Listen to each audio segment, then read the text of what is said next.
Hello everyone and welcome back to the channel BM's Education Class 8th official YouTube channel. आज हम discuss करने जा रहे होंगे our world then and now class 8 by Bharati Bhavan publication, जहां हम डिस्कस करने वाले हैं land, soil, water, natural vegetation and wildlife resources का पार्ट 1, जहां हम डिस्कस करने जा रहे होंगे ओरल क्वेश्चंस। और इस वीडियो के अंदर आपको मिलेगा कॉन्सेप्ट और कॉन्सेप्ट के साथ साथ क्वेश्चंस। और इसी प्रकार की सीरीज़ को कंटिन्यू देखने के लिए हमारे चैनल को यार सब्सक्राइब कर दो। और भयंकर सपोर्ट आप दे रहे हो, थोड़ा और सपोर्ट दीजिए। अपने दोस्तों के साथ इस चैनल को ज़रूर शेयर करिए और उनको भी बोलिए कि आप भी इस चैनल को यार सब्सक्राइब करो मेरे यार। स्टार्ट करते हैं यार लैंड के बारे में, ठीक है। देखिए यहाँ पर हम जितने भी चीज़ों के बारे में पढ़ रहे हैं, क्या क्या हम इस चैप्टर में किन किन के बारे में पढ़ रहे हैं। हम इस चैप्टर के अंदर लैंड के बारे में पढ़ रहे हैं, सॉइल के बारे में पढ़ रहे हैं, वाटर के बारे में पढ़ रहे हैं, नेचुरल वेजिटेशन के बारे में पढ़ रहे हैं और वाइल्ड लाइफ रिसोर्सेज के बारे में पढ़ रहे हैं। ये जो लैंड है, लैंड हो गया, सॉइल हो गया, वाटर हो गया, नेचुरल वेजिटेशन हो गया और वाइल्ड लाइफ हो गया, ये सभी के सभी एक रिसोर्सेस है। ये सभी के सभी रिसोर्सेस। ये किस प्रकार के रिसोर्सेस है? देखिए रिसोर्सेस तीन प्रकार के थे, natural resources, human made resources और ह्यूमन रिसोर्सेस। तो ये कौन से रिसोर्सेस? ये सभी है नेचुरल रिसोर्सेस। ये सभी है नेचुरल रिसोर्सेस, मतलब ये सभी ऑब्टेन्ड हुए हैं नेचर से। जो रिसोर्सेस नेचर से ऑब्टेन्ड होता है उसको हम कहते हैं नेचुरल रिसोर्सेस मेरे यहाँ। क्लियर है आपको? वो लैंड हो, सॉइल हो, वाटर हो, नेचुरल वेजिटेशन हो या वाइल्ड लाइफ, ये सभी के सभी एक रिसोर्सेस है। रिसोर्सेस कैसे रिसोर्सेस? ये सभी के सभी नेचुरल रिसोर्सेस है। बोले तो ये सभी नेचर से ऑब्टेन्ड हुए हैं। तो बट आज की इस वीडियो के अंदर हम डिटेल चर्चा करने वाले हैं लैंड के बारे में। तो लैंड क्या है? कुछ बुलेट पॉइंट्स आपको लिखाऊंगा और कुछ इंपॉर्टेंट पॉइंट्स आपको लिखाऊंगा। आप चाहो तो इनको लिख लो मेरे साथ साथ, नहीं तो आपको नोट्स इस वीडियो के डिस्क्रिप्शन बॉक्स में मिल जाएंगे, आप उनसे से डाउनलोड कर लेना और आराम से लिख लेना। चाहो तो इनका प्रिंट आउट भी आप निकाल सकते हो, जैसी आपकी सुविधा है मेरे यहाँ। देखिए यार, जो लैंड हमारा है ये बहुत ही इम्पोर्टेंट नेचुरल रिसोर्सेस है। इस लैंड के अंदर हम रहते हैं, जिस जमीन के अंदर हम रहते हैं, जहाँ हमने घर बनाया वो हमने लैंड पे ही घर बनाया। तो इसीलिए मानो भाई हम लैंड के ऊपर चलते हैं, घर बनाते हैं, भाई रोड बनाते हैं, हॉस्पिटल्स बनाते हैं, अपने स्कूल बनाते हैं, है या नहीं, सब कुछ बनाते हैं। तो मान लो भाई लैंड कितना इम्पोर्टेंट है हमारे लिए। तो it is the most important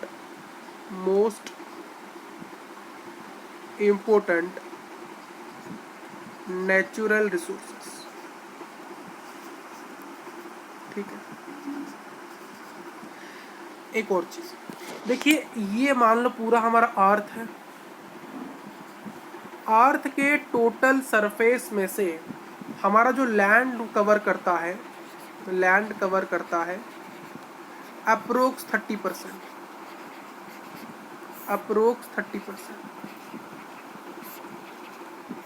ठीक है।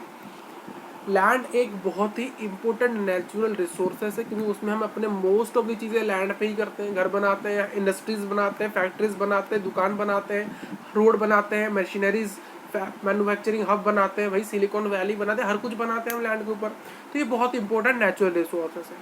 अर्थ के टोटल सरफेस में से लैंड कितने परसेंट का है? तो लैंड भाई अप्रोक्स 30% का है, और बाकी के बचे हुए जितने परसेंटेज बच गए वो बाकी के बचे हुए वाटर है। और हमारे अर्थ के अंदर वाटर बॉडीज ज़्यादा कवर करती है अर्थ के सरफेस के अंदर। तो इसलिए हम अर्थ को कई बार ब्लू प्लैनेट कहते हैं, क्योंकि वाटर का जो कलर है वो हमें ब्लू ही दिखता है, ठीक है, इसलिए। क्लियर है? और इसी 30% में से, इसी जो 30%, ये जो अर्थ के टोटल सरफेस में से लैंड कवर करता है अप्रोक्स 30%, और इसी 30% से एक स्मॉल परसेंटेज ऐसा है, एक स्मॉल परसेंटेज ऑफ जमीन और लैंड ऐसा है जहां लोग रहते ही नहीं हैं, जहां बिल्कुल भी लोग रहते ही नहीं हैं। अगर लोग रहते भी हैं तो बहुत कम लोग रहते हैं, बहुत कम लोग रहते हैं मेरे यहाँ।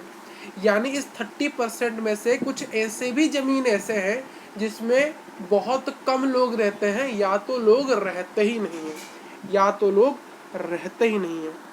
ये देखिए, ये जो आप देखोगे वर्ल्ड के किसी किसी पार्ट में कहीं पॉपुलेशन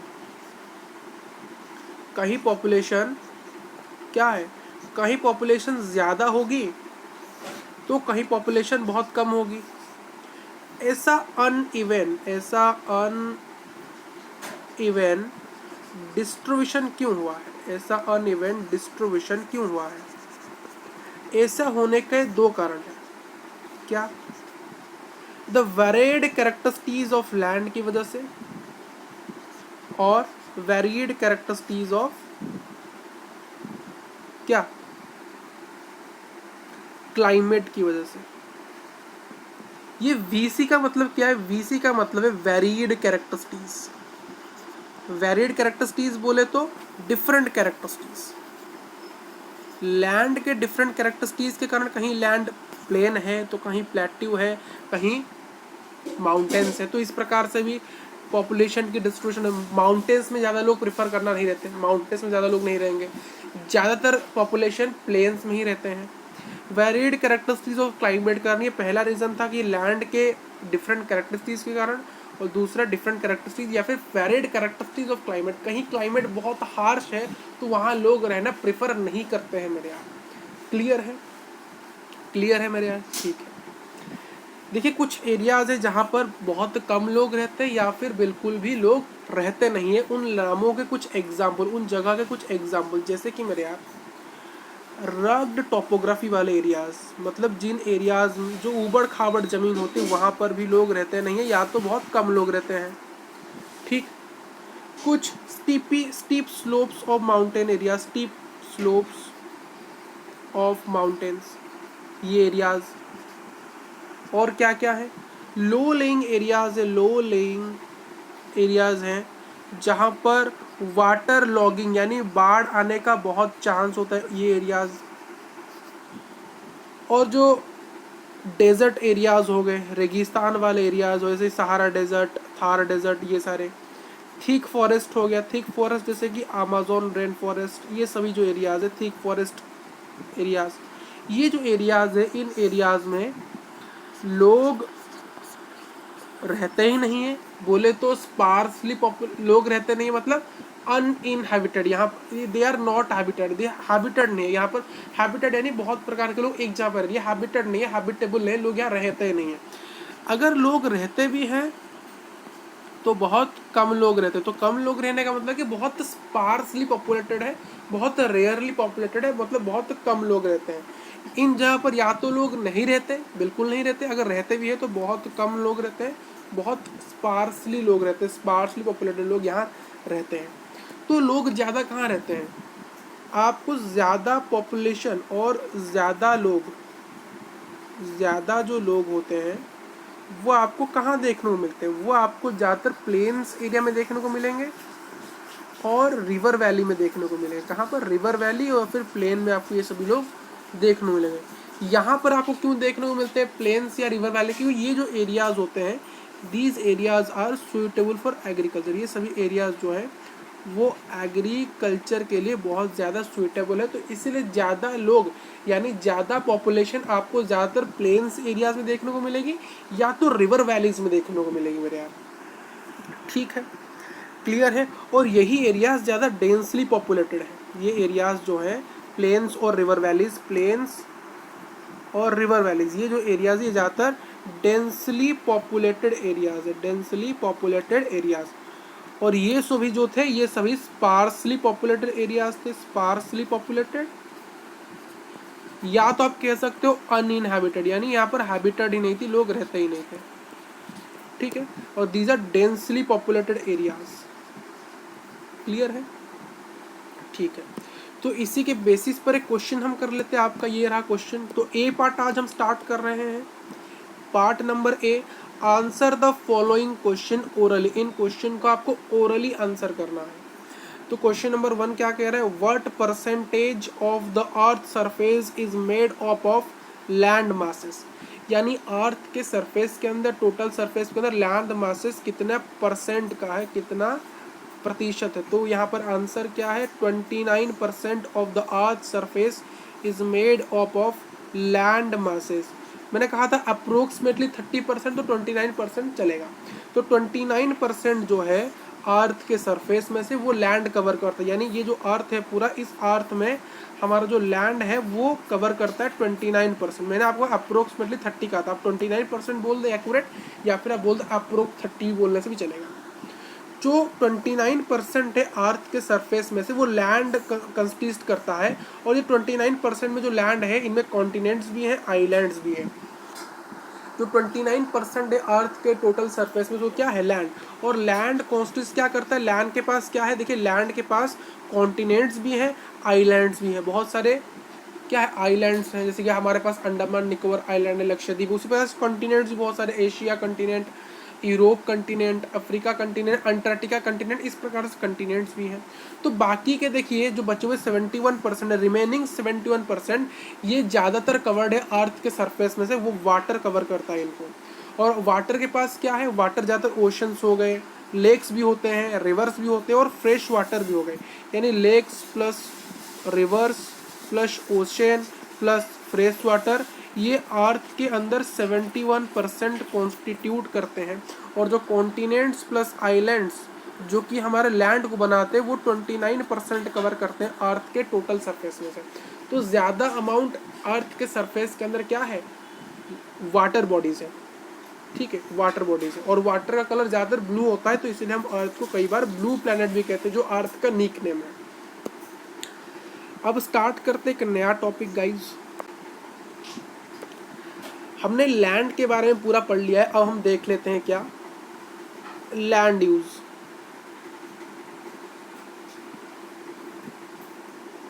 लैंड यूज, देखिए उससे पहले एक और चीज हम जान लेते हैं। यहाँ पर ये जो 30% के लोग रहते हैं हमारे पास, मैंने कहा था जो लैंड कवर करता है वो अप्रोक्सीमेटली अर्थ के टोटल सरफेस में 30% कवर करता है। और इस 30% के जो इस 30% में, ठीक है, इस 30% के लैंड में जो 90% की ज़मीन है, जो 90% की पॉपुलेशन है, इस 30% के अंदर, ठीक है, यानी आप कह सकते हो, इसको मैं डिवाइड करूँगा। देखिए जो हमारा लैंड है अर्थ के अंदर, जो लैंड कवर करता है वो अप्रोक्स 30% है। इस 30% को, इस 30% का जो लैंड कवर करता है अर्थ का टोटल सरफेस, तो 30% का जो 30% लैंड है, इस 30% का जो 30% है, वहाँ पर उस एरिया पर 90% पॉपुलेशन रहती है, ठीक। और जो बचे हुए 70% रह गए इस 30% लैंड के, इस 30% लैंड के जो बाकी बचे हुए 70% की जमीन है, वहां पर रिमेनिंग लोग रहते हैं, रिमेनिंग लोग रहते हैं। या तो ये जो 70% है बाकी बचे हुए, ये स्पार्सली पॉपुलेटेड है, या मैं लिख लेता पूरा, आपको याद नहीं रहेगा, ये स्पार्सली पॉपुलेटेड है, या तो ये अनइनहैबिटेड है, यहाँ तो लोग रहते नहीं। या स्पार्सली पॉपुलेटेड बोले तो बहुत कम लोग रहते हैं, अनइनहैबिटेड बोले तो बिल्कुल लोग नहीं रहते। आप इसको ऐसे समझ पा रहे हो, ऐसे समझ सकते हो, हमारे अर्थ के अंदर हमारे पास जितनी जमीन प्रेजेंट है, जितनी भी जमीन है, उस जमीन के 30% में, ये जो जमीन हमारे पास अर्थ के अंदर जितनी भी जमीन है, जितना भी लैंड है, उस लैंड के 30% जो लैंड है, इस लैंड में हमारे पास अर्थ के जितना भी लैंड है, उस लैंड के 30% ऑफ द एरिया पर, 30% ऑफ द एरिया पर उस लैंड के 90%, 90% पॉपुलेशन और 90% लोग रहते हैं। और जो बाकी के बचे हुए जमीन है, जो कि बाकी इस लैंड के जो बाकी के बचे हुए 70% एरिया है, वहाँ पर आइदर वो स्पार्सली पॉपुलेटेड है, लोग बहुत कम लोग रहते हैं, या वो अनइनहेबिटेड है, या तो वहाँ पर लोग रहते ही नहीं है। ये एक फैक्ट वाली बात है। आप चाहे इसको समझ लो या चाहो इसको समझ लो, ठीक। अब हम बात करते हैं लैंड यूज के बारे में, नया टॉपिक। ये लैंड यूज क्या होता है? जब हम लैंड को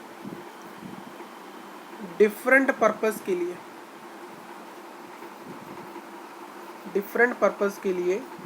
यूज करते हैं, तब हम उसको कहते हैं लैंड यूज। लैंड को डिफरेंट पर्पस के लिए यूज करना ही तो लैंड यूज होता है। तो डिफरेंट पर्पस जैसे कि हमने कुछ फॉरेस्ट्री में कर लिया, कुछ लैंड को फॉरेस्ट में यूज कर लिया, कुछ लैंड में इंडस्ट्रीज सेटअप कर लिए, कुछ लैंड के अंदर एग्रीकल्चर कर लिया, कुछ में अपने रोड्स बना लिए, लैंड के ऊपर रोड्स बना लिए, लैंड्स बना लिए, अपने हाउसेस बना लिए, हमने माइनिंग कर ली। तो ये डिफरेंट पर्पस के लिए हम जब लैंड को यूज करते हैं तो उसको हम क्या कहते हैं? लैंड यूज कहते हैं मेरे यहाँ। क्या कहते हैं? Land use. देखिए, लैंड यूज को बेसिकली अफेक्ट करते हैं या तो डिटरमाइन करते हैं टू फैक्टर्स। ये टू फैक्टर्स क्या है? लैंड को अफेक्ट करने वाले ये दो फैक्टर है। एक फैक्टर है फिजिकल फैक्टर,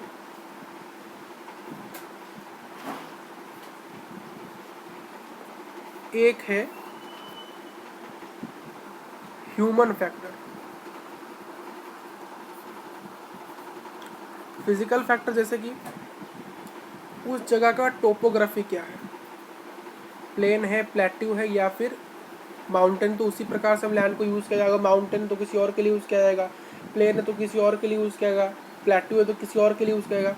सॉइल कैसे? फर्टाइल है तो एग्रीकल्चर किया जाएगा, नहीं है तो फर्टाइल, नहीं है तो इनफर्टाइल है तो एग्रीकल्चर नहीं किया जा सकता। क्लाइमेट कैसे? अगर मानसून क्लाइमेट है तो तभी एग्रीकल्चर किया जा सकता है, अगर नहीं है तो नहीं किया जा सकता है। मिनरल्स कैसे हैं? वहाँ पर मिनरल्स मिलते हैं तो तभी, अगर वहाँ पर उस एरिया पर, उस लैंड पर अगर मिनरल्स मिलते होंगे तभी वहाँ पर इंडस्ट्रीज सेटअप किए जाएंगे। अगर मिनरल्स नहीं मिलते हैं तो क्या होगा? अगर मिनरल्स नहीं मिलते तो वहाँ पर इंडस्ट्रीज सेटअप नहीं किया जाएगा। वाटर की अवेलेबिलिटी, अगर पानी की अवेलेबिलिटी है तभी तो वहाँ पर एग्रीकल्चर किया जाएगा। अगर पानी नहीं है तो इंडस्ट्री सेटअप नहीं किया जा सकता। तो इन सभी के बेसिस पर ही एक जगह पर हम रोड्स बनाते हैं, इंडस्ट्रीज बनाते हैं, या अपने घर बनाते हैं, या तो बहुत सी चीज़ें होती है। हम देख के वहाँ पर देखिए, प्लेन को हम किसी और प्लेन ज़्यादातर एरिया पर हम क्या करते हैं? एग्रीकल्चर करते हैं। अगर पानी हो तभी भी वहाँ पर एग्रीकल्चर किया, अगर मान लो पानी नहीं है तो एग्रीकल्चर किया जाएगा? नहीं किया जा सकता है। तो इसलिए डिफरेंट पर्पस के लिए हम चीज़ों को यूज़ करते हैं, उसको हम लैंड यूज़ करते हैं। जिसको डिटरमाइन कहते हैं दो फैक्टर्स है, तो फिजिकल फैक्टर ये सारे। एक होता है ह्यूमन फैक्टर। ह्यूमन फैक्टर जैसे कि भाई पॉपुलेशन हो गया। अगर वहाँ पर लोग रहते हैं तो तभी तो, मान लो एक रिवर वैली है, वहाँ पर लोग उसके पास आसपास नहीं रहते हैं, तो अगर पॉपुलेशन ही नहीं है तो भाई वहाँ पर एग्रीकल्चर क्यों करें? वहाँ एग्रीकल्चर कौन करेगा? लोग नहीं है तो एग्रीकल्चर करेगा कौन? वहाँ इंडस्ट्रीज किसके लिए सेटअप की जाएगी? लोग ही तो नहीं है। तो इसीलिए नेक्स्ट, टेक्नोलॉजी। अगर उस एरिया पर ये हम टेक्नोलॉजी नहीं वहाँ पर इम्पोज कर सकते, यानी हम इस टेक्नोलॉजी को वहाँ पर यूज़ ही नहीं कर पाएंगे, तो क्या हम वहाँ पर जिस प्रकार से उस लैंड को यूज़ करना चाहते हैं, क्या हम इसको यूज़ कर पाएंगे? नहीं कर पाएंगे मेरे यार। अब लैंड को हमने क्लासीफाई किया है टू टाइप्स में। लैंड को हमने क्लासीफाई किया है टू टाइप्स के अंदर, on the basis of ownership. मालिकाना हक के बेसिस पर लैंड को हमने टू टाइप में क्लासीफाई किया। एक तो है भाई प्राइवेट लैंड, प्राइवेट लैंड ऐसे लैंड होते हैं जिनको ओन एंड ऑपरेट करते हैं, जिनका मालिकाना हक इंडिविजुअल के पास होता है। मेरा घर, आपका घर, राम का घर, सोनू का घर, मोनू का घर। एक और लैंड होता है कम्युनिटी लैंड, ऐसे लैंड जिनको पूरी कम्युनिटी ओन एंड ऑपरेट करती है, पूरी कम्युनिटी।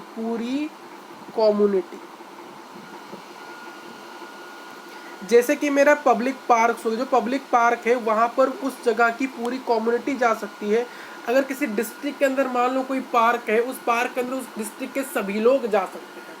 हम इस कम्युनिटी लैंड को एक और नाम से जानते हैं सीपीआर। कम्युनिटी लैंड का अदर नेम है सीपीआर बोले तो क्या होता है, सीपीआर बोले तो होता है कॉमन प्रॉपर्टी रिसोर्सेस। क्या होता है, कॉमन प्रॉपर्टी रिसोर्सेस। क्या होता है, कॉमन प्रॉपर्टी रिसोर्सेस। नेक्स्ट चीज की बात करते हैं पीपल्स। आजकल क्या हो रहा है, आज के समय जो लोग हैं और लोगों के डिमांड्स डे बाय डे बढ़ते जा रहे हैं, यानी इंक्रीज होते जा रहे हैं। बट हमारे पास जो लैंड बची है, भाई पॉपुलेशन तो बढ़ेगी, डे बाय डे बढ़ते, बट जो लैंड है जो 30% हुआ करता था वो वही 30% है, यानी लैंड हमारे पास लिमिटेड है। तो हमें इस लैंड को केयरफुली यूज़ करना पड़ेगा, केयरफुली यूज़। जिस प्रकार से रिसोर्सेज हमारे पास क्या थे, बहुत कम थे, तो हम सस्टेनेबल रिसोर्सेज यूज़ करते थे, तो उसी प्रकार के लैंड रिसोर्सेज हमारे पास बहुत लिमिटेड है, उसको हमें केयरफुली यूज़ करना पड़ेगा। बट धीरे धीरे इस लैंड के शॉर्टेज के कारण, लैंड के लिमिटेड एडिशन के कारण, इस शॉर्टेज के कारण क्या हो रहा है, लोग क्या कर रहे हैं, लोग अर्बन एरियाज के अंदर जो कम्युनिटी लैंड्स हैं, उन कम्युनिटी लैंड्स को बेचकर वहाँ पर अपने कॉमर्शियल चीज़ों को लागू कर रहे हैं, अपने कॉमर्शियल चीज़ों को बना रहे हैं, अपने कॉमर्शियल हब्स बना रहे हैं, कॉमर्शियल एरियाज बना रहे हैं, क्योंकि लैंड की कमी है। और लैंड की कमी के कारण जो कम्युनिटी लैंड्स हुआ करते थे अर्बन एरियाज़ के अंदर, उनको लोग एनरोच करके वहाँ पर कॉमर्शियल एरियाज़ बना रहे हैं, बिल्डअप कर रहे हैं, ठीक। और उसी प्रकार से रूरल एरियाज़ के अंदर लोग क्या कर रहे हैं, जो भी जंगल है, जो फॉरेस्ट कवर है, उसको काट कर, यानी डिफॉरेस्टेशन कर कर वहाँ पर एग्रीकल्चर की ज़मीन को एक्सपांड करते जा रहे हैं। तो यहाँ देखिए हमारे पास कमी होने लगी है कम्युनिटी लैंड की। यहाँ पर लोगों के रहने के लिए, लोगों के घूमने के लिए कोई लैंड बची नहीं है जहाँ पब्लिक आ सके। और गांव के अंदर भाई फॉरेस्ट को काट दिया रहा है, जंगल को काट दे रहा है। जंगल को काटना यानी बहुत मुसीबत भाई, ऑक्सीजन घट जाएगा अगर पेड़ों का आप काट दिया। ट्रीज़ आर बहुत इंपॉर्टेंट होते हैं, ट्रीज़ भाई लिवलीहुड के लिए, लाइफ के लिए भी। तो ये जो सभी चीज़ें दिखाई जा रही है अर्बन एरियाज और रूरल एग्रीकल्चर, ये क्या शो कर रहा है, ये रिफ्लेक्ट कर रहा है और शो कर रहा है हमारे कल्चरल चेंजेस को, हमारे कल्चरल चेंजेस को ये शो कर रहा है, ठीक है। और इसी ऐसे अगर कंटिन्यू रहा, इस प्रकार की स्थिति कंटिन्यू रही, तो आगे जाकर कुछ थ्रेड्स आने लगेंगे, मेजर थ्रेड्स आने लगेंगे। जैसे कि भाई लैंड डिग्रेड हो जाएगा, लैंड की कंडीशन खराब हो जाएगी, लैंड डिग्रेडेशन हो जाएगा, सॉइल इरोजन होगा। नेक्स्ट डेजर्टिफिकेशन हो जाएगा। जिस एरिया में मान लो डेजर्ट आने लगे हैं, पहले वो ज़मीन प्लेन हुआ करती थी, बट कुछ कारण के कारण वहाँ डेजर्ट बनने लगेगा, डेजर्टिफिकेशन वो हो जाएगा। ये कुछ मेजर थ्रेड्स हैं जो क्यों हो रहे हैं हमारे एनवायरनमेंट के लिए, कुछ मेजर थ्रेड्स हैं जो कि हमारे कंस्ट्रक्शनल एक्टिविटीज़ के कारण हो रहे हैं। हम जो कंस्ट्रक्शन एक्टिविटीज़ कर रहे हैं कॉमर्शियल एरियाज़ को बनाने के लिए, उसके लिए हो रहे हैं। ये कंडीशन होएंगे लैंड्स की, लैंड डिग्रेडेशन होगा, सॉइल इरोजन होगा और डेजर्टिफिकेशन हो जाएगा। और हमारे एग्रीकल्चर की ज़मीन को एक्सपांड करने के कारण से भी ये सभी चीज़ें हो रहा है। हम अपने ज़मीन को जो एक्सपांड करते जा रहे हैं रूरल एरियाज़ के अंदर, तो उससे क्या होगा, ये सारे प्रॉब्लम्स आने लगेगी। लैंड डिग्रेडेशन होगा, सॉइल इरोजन हो जाएगा, डेजर्टिफिकेशन हो जाएगा मेरे यहाँ, ये सभी चीज़ें होने लगेंगी। तो अब ये अगर इनको रोकना है तो हमें क्या करना पड़ेगा, कंजर्वेशन करना पड़ेगा किसका, लैंड का। और इन सभी को रोकना है तो हमें कंजर्वेशन करना पड़ेगा लैंड रिसोर्सेज का।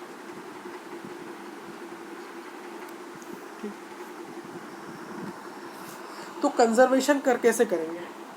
बट यहाँ पर उससे पहले एक चीज़ समझ लो, कंजर्वेशन करना क्यों है। देखिए धीरे धीरे भाई पॉपुलेशन तो बढ़ती रह रही है, पॉपुलेशन तो भाई बढ़ती जाएगी, वो कभी रुकेगी नहीं। पॉपुलेशन तो भाई बढ़ती जाएगी, वो कभी रुकेगी नहीं।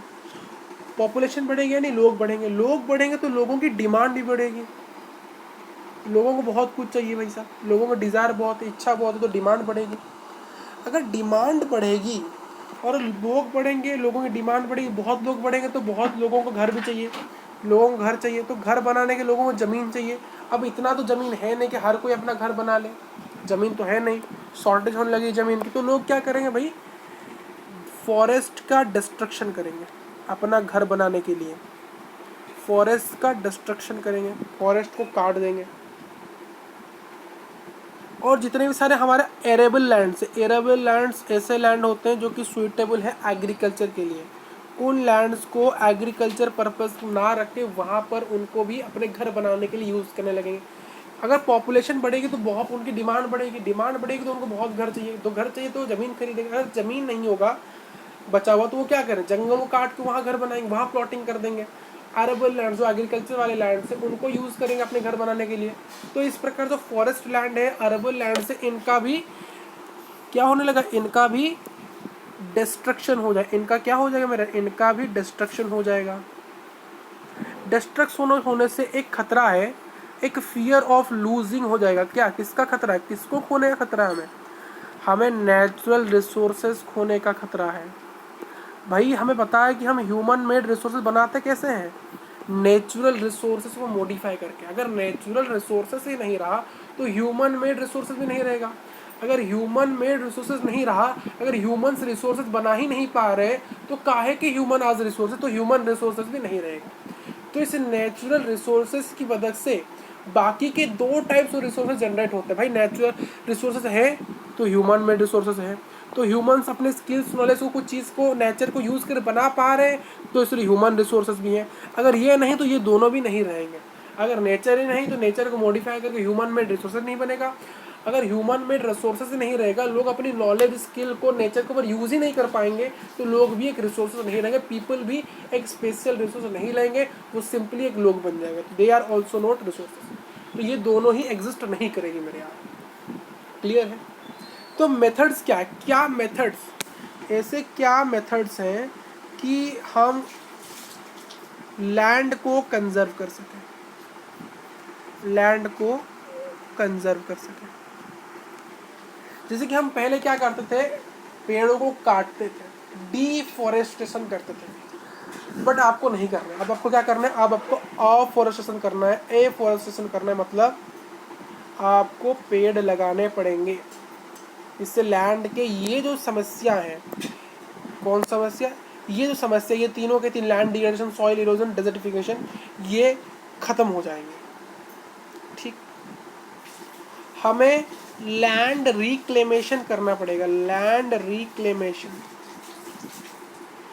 ये जो लैंड रिक्लेमेशन क्या होता है, इसका मतलब क्रिएशन ऑफ न्यू लैंड्स, हमें नई जमीन की क्रिएशन करनी पड़ेगी। जिस प्रकार से दुबई के अंदर पाल्म आइलैंड्स बने हैं, यानी नए लैंड्स की वहां पर क्रिएशन की गई है। नेक्स्ट, जितने भी केमिकल फर्टिलाइजर्स हैं और जितने भी हमारे पेस्टिसाइड्स हैं, इनके यूज को मिनिमाइज करना चाहिए, इनके यूज को मिनिमाइज करना चाहिए, इनको यूज करना बहुत कम कर देना चाहिए। हमें ऑर्गेनिक पदार्थ, ऑर्गेनिक सब्सटेंस का यूज करना चाहिए इनके रिप्लेसमेंट पर। नेक्स्ट मेथड क्या है, हमें ओवर ग्रेजिंग पर चेक करना चाहिए। ओवर ग्रेजिंग अगर हो रहा है तो उसके ऊपर चेक करना चाहिए, ओवर ग्रेजिंग कितना हो रहा है। ठीक, ये जो चार मेथड्स, ये कुछ कॉमन मेथड्स हैं, ये जो चार मेथड में ये कुछ कॉमन मेथड्स हैं लैंड रिसोर्सेज को कंजर्व करने के लिए। इस लैंड के अंदर एक और टॉपिक रहा है लैंडस्लाइड्स। लैंडस्लाइड्स को हम नेक्स्ट पार्ट नंबर 2 में डिस्कस करेंगे, और उसके साथ साथ हम सॉइल को भी स्टार्ट कर देंगे पार्ट नंबर 2 के अंदर। आपको जो ये जो नोट्स हैं, नोट्स आपकी प्लेलिस्ट, ये सभी आपको कहाँ मिलेंगे? डिस्क्रिप्शन बॉक्स में मिलेंगे। बट उससे पहले यार चैनल को सब्सक्राइब कर लेना। तो मिलते हैं नेक्स्ट क्लास के अंदर, तब तक के लिए thank you for watching this video. तो इसी प्रकार से बने रहे, बाकी सभी चीज़ें इंपॉर्टेंट चीज़ें आपको डिस्क्रिप्शन बॉक्स में मिल जाएंगी। BMS एजुकेशन क्लास को सब्सक्राइब कर लेना।